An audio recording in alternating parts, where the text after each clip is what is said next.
On March 21st, the Virginia War Memorial Foundation will host a day of celebration to reunite Virginia veterans and to honor all those who served in Operations Desert Shield and Desert Storm. Hear the stories of those who were there. I think we learned a lot of great lessons.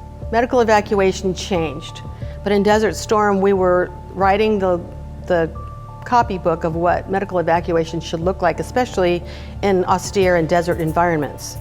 And I think we learned a good deal about medical evacuation having some priority, medical evacuation having gunship escorts instead of flying around with a red cross that served as an aiming point for the enemy, an enemy that doesn't care about the Geneva Convention.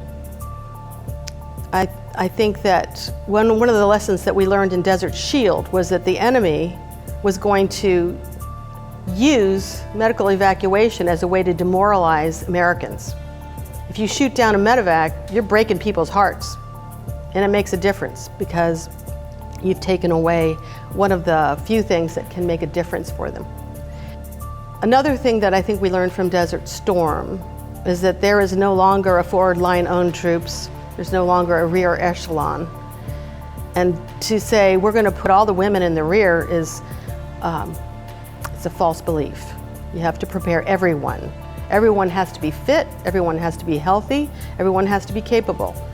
And then the other part is logistics. You can't overstate the importance of making sure that you have the right logistical support for everyone. You can't just say, well, they're just medics. They don't need lights, camp tenting. They don't need generators. They don't need food or water. Someone else is going to provide it. We were co-located with a combat support hospital. They said, you can be co-located here, but you can't use our dining facility, you can't use our latrines, you can't use our showers.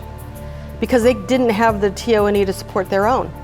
So we didn't have food, water, or showers. We had to figure something out. I think we learned some very hard lessons. Join us for Salute to Service, March 21st, to commemorate 35 years since Operation Desert Storm. Salute to Service will provide veterans and their families with a day to reconnect, remember, and honor the sacrifices made during this decisive conflict. Experience the Virginia War Memorial.